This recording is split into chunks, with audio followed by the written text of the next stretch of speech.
Alors c'est la suite finalement du projet de centre d'accueil de nuit d'urgence, le Hublot, qui a été mis en place depuis maintenant bientôt 2 ans à Vevey. C'est-à-dire qu'il s'agit maintenant de pouvoir offrir l'étape d'après, après le logement d'urgence, c'est comment conserver, comment acquérir un logement et s'y installer durablement, et pour autant que ce logement corresponde aux besoins de la cellule familiale ou de la cellule de la personne.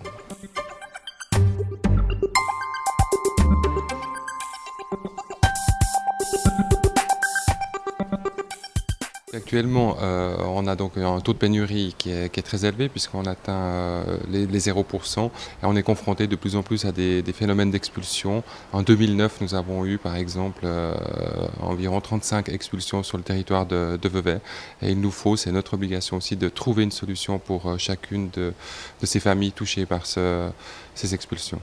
Les personnes touchées, c'est assez panaché dans notre société. On a autant des personnes qui sont peut-être plus marginalisées, de par aussi souvent un choix de vie, mais on a également très souvent des familles monoparentales ou autres qui sont touchées et qui aujourd'hui on est obligé de les envoyer en fait dans des chambres d'hôtel, de leur proposer des chambres d'hôtel pour pouvoir offrir un toit à leurs enfants.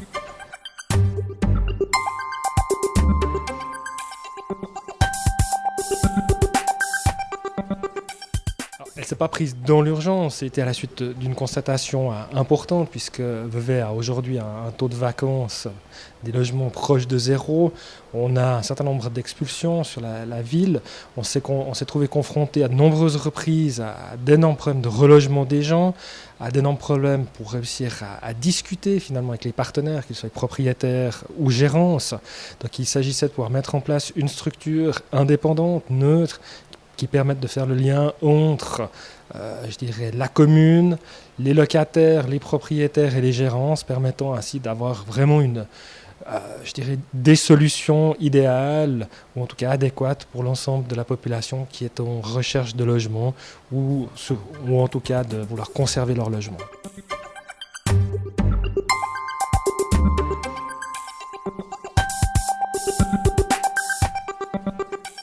C'est un certain nombre de collaborateurs qui, après analyse des dossiers des différents candidats, mettraient en place avec eux un contrat de fonctionnement. Les baux à loyer seraient pris par cette fondation, en tout cas pendant une durée déterminée, et on offrirait un suivi social aux locataires ou en tout cas aux candidats, aux bénéficiaires de cette mesure, permettant ainsi de garantir aux propriétaires et aux gérances un suivi et d'éviter de se retrouver soit avec des arriérés de loyer, soit avec des problèmes comportementaux qui sont, je dirais, aujourd'hui les deux gros problèmes de pouvoir conserver son logement.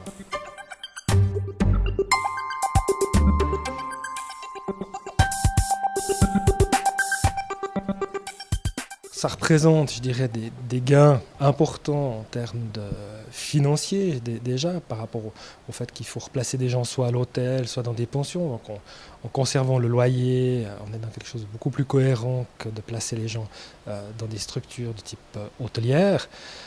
Pour les familles, c'est aussi un gain important en termes d'acclimatisation. On n'est plus à 4 à vivre dans une chambre d'hôtel, mais on conserve son logement, on conserve son tissu social. Donc là, on a un gain important qui est difficilement mesurable en termes financiers, puisque c'est vraiment un certain nombre de choses qui peuvent intervenir, que ce soit des effets médicaux ou autres. Donc là, on a vraiment des gains importants. Mais on a surtout le gain de pouvoir mettre en place une politique du logement qui correspond à nos ambitions, c'est de pouvoir conserver sur l'ensemble du territoire veveysan des logements à la disposition de l'ensemble des classes sociales et économiques, de pouvoir conserver aussi à Vevey pas uniquement des nouveaux habitants, mais aussi des anciens habitants et des habitants à problème. Tout ça participe à la richesse de la ville de Vevey et de son tissu socio-économique. Donc, pour nous, c'était important de mettre en place ce projet, qui est aussi un projet aujourd'hui que tout le monde attend, en tout cas au niveau cantonal, puisque c'est le premier à être mis en place, soutenu par le canton. Et le canton, en tout cas le Conseil d'État, a mis ce type de structure dans son programme de législature. Donc il est vrai qu'il y a une attente assez importante de la part des autres régions pour voir ce qui se passe. Et on espère à terme que les 9 autres communes du district adhéreront à la fondation. C'est aussi pour ces raisons-là qu'on a créé une fondation plus qu'un service communal.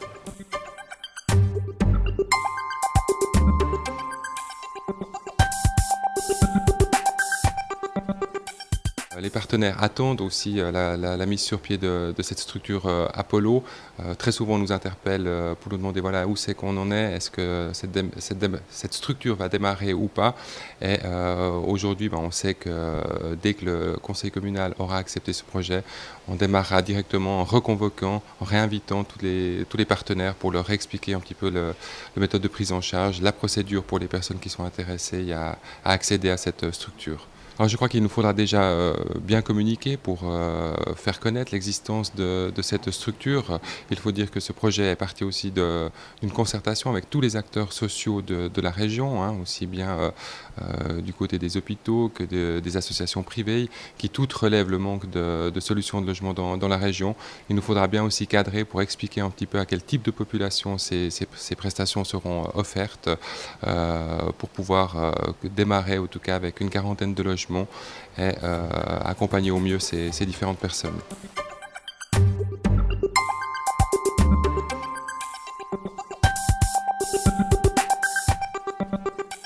On est aux alentours des 300 000 francs par année avec aujourd'hui une subvention de moitié de la part du canton, donc un coût pour Vevey avoisinant les 150 000 francs par année.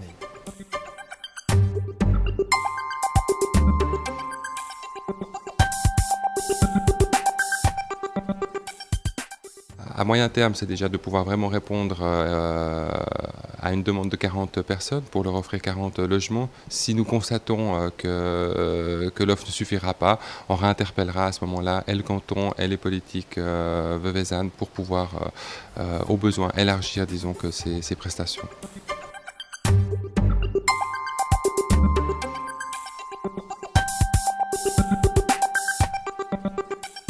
Oui. Aujourd'hui, lorsque une commune téléphone à une gérance pour trouver des solutions, il y a toujours la défiance. On est un petit peu au four et au moulin.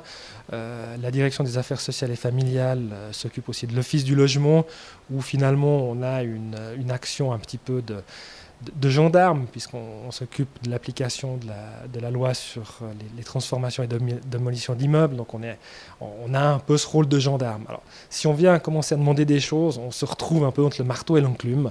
Donc il s'agissait de pouvoir mettre en place une structure indépendante, neutre, dans laquelle le comité de fondation sera composé d'un certain nombre de membres choisis par la municipalité, mais aussi des acteurs du marché du logement, que ce soit un représentant des gérances ou des propriétaires, quelqu'un du canton et pourquoi pas quelqu'un aussi de l'AS local. Donc il s'agit aussi pour nous d'avoir toutes les représentations et pour pouvoir vraiment mettre en place un outil qui corresponde aux besoins de tous. Parce que je crois que tout propriétaire a intérêt à ce que ces logements soient remplis, que ça se passe au mieux et que finalement les loyers tombent. Donc c'est vraiment un partenariat gagnant-gagnant qui nous semble tout à fait nécessaire.